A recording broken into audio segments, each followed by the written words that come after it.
What is going on, guys, and welcome to Dota Chronicles. If you guys haven't realized, I did rebrand into Dota Chronicles, so no longer Flawless Reaper, so hopefully you guys do enjoy the rebrand. It's based on Invoker, my favorite hero in Dota 2, but let's get straight down into the video. So today we're going to be doing the top 5 Lone Druid tips for beginners. So this is a very daunting hero for people to play. It's not very picked in my bracket, at least. I'm currently almost Archon, but still people don't pick this hero, and when they do, I just have a laugh and counter them with Necrophos. So one of the things I'm going to be telling you guys is some of the counter matchups and what you're good against. So it's very hard to play Lone Druid into Lich, Grimstroke, Ancient Apparition, Undying, and Necrophos. If you're running him mid and there's a Necro, your chances of winning are pretty slim, and especially if they're playing a mid Ancient Apparition, you literally can't lane against that hero. It's basically an unplayable matchup, even said by some Lone Druid pro players. It's basically unplayable. You just can't heal off the bear, especially when he gets level 6. It's just too much burst damage. Same happens with Necrophos. And once your bear is on cooldown, you're pretty much a bot because all your items go onto the bear. But this hero is also really good against Puck,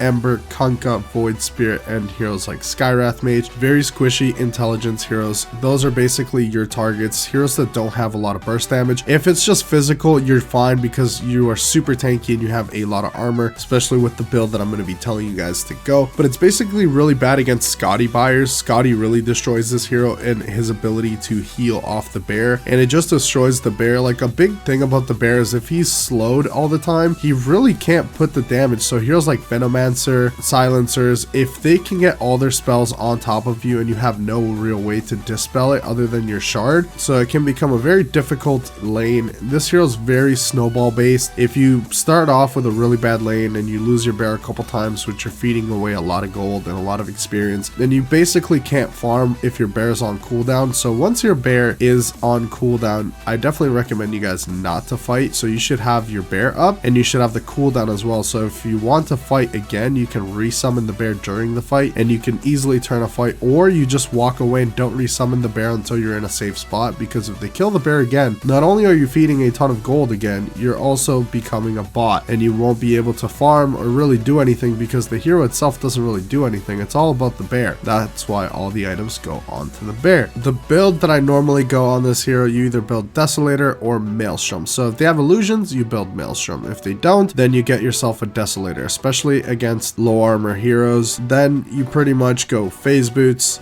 Mask of Madness, Assault Cuirass, and you have the option to either go for Aghanim Scepter if you feel like you're dying too much and need to split push with your bear, or you can get a BKB or a Moon Shard. So these items are something that you can definitely get at your own discretion. It's not something that you can do every single game. It's different. Some games your hero does need BKB, or the bear needs BKB if he's getting targeted too much. The Moon Shard is for the bear as well, but the BKB, normally I put it on the main Druid because that's who they tend to be killing in the late game. They tend to ignore the bear most of the time, or if they do target the bear all the time, then definitely put the BKB on the bear. After the 25-minute mark, Wraith Bands double their value, so you go for the 5 Wraith Bands and you play with just a simple pair of boots. Basically, your main Druid never gets a lot of items unless Aghanim Scepter and things like that. Everything else is on the bear, but the Wraith Bands are just super high value and very low commit, and you're getting so much stats out of it for your main hero, and it's just a ton of armor. I definitely recommend that. And the Moon Shard just for the late game is incredible for ratting and just for winning team fights overall when you're running with a basher as well. It's absolutely incredible. It's definitely the build to go in my opinion. I definitely wouldn't stray away from it too much and trying like Bloodthorn and things like that. It can work, but it's just something that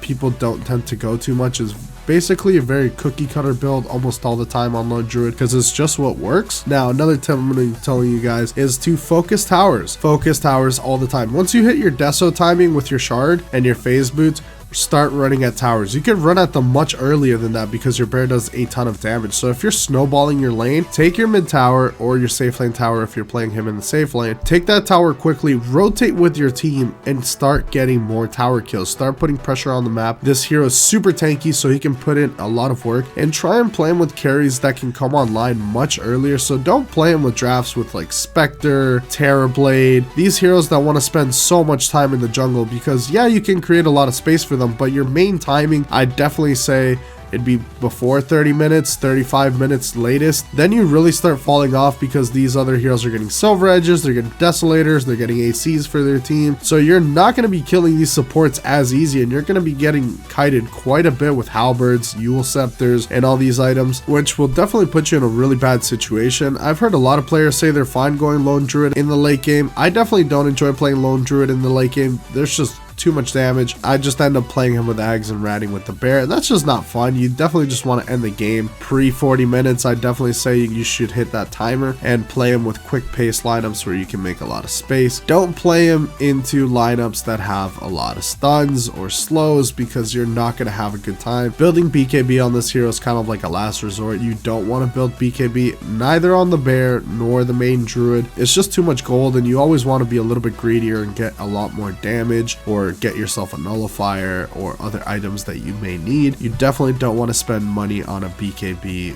when you kind of need BKB on both if that were the case, but that just doesn't work like that. The other thing is, don't stress so much about your micro when it comes to playing lone druid. A lot of beginners struggle a lot to play lone druid because they say they're not great with illusion heroes or micro heroes and they just can't play these heroes. It's not very difficult. I'm not great at micro myself and I'm already a gold tier lone druid. Just put in the games, you're gonna start seeing it's very simple to play the lone druid, and if you feel like you're just that bad at micro that you just can't handle it, get yourself an Aghanim Scepter, leave the druid in base, and start ratting with the bear with your Mask of Madness Deso, and you will never be in danger of really dying because your bear is going to be putting in all the work. And if your bear dies, you simply resummon him and redo it again, and your main hero won't be at risk at all. That's just if your micro is really bad, assuming you just can't handle it. But overall, I feel like you can just do that. When I started playing lone druid, I would just do that. I would rush Ags around 25 minutes in, and I would just start ratting with my bear and getting pickoffs without worrying about the micro. My main hero would be in base, so if my bear would start to die, I would just TP him out right onto it and then get him boots of travels on the bear and just split push, play him like a nature's prophet, but without the fear of dying on your main hero. There will be a lot of times where this hero will be a little bit daunting and feel like he does absolutely nothing, but there'll be times where he feels like a god and will not die. It's not a hero that's picked too often right now in the meta, not only because people are really scared of playing lone druid because of how difficult it may be to play the hero, but also because it gets destroyed by a lot of matchups. Like I mentioned earlier, it's pretty much unplayable against Ancient Apparition. It sucks against Undying because the bear doesn't do any damage to the freaking tombstone. Like it does a little bit, but it's basically like if illusions were hitting the tombstone, you're basically not getting anything done.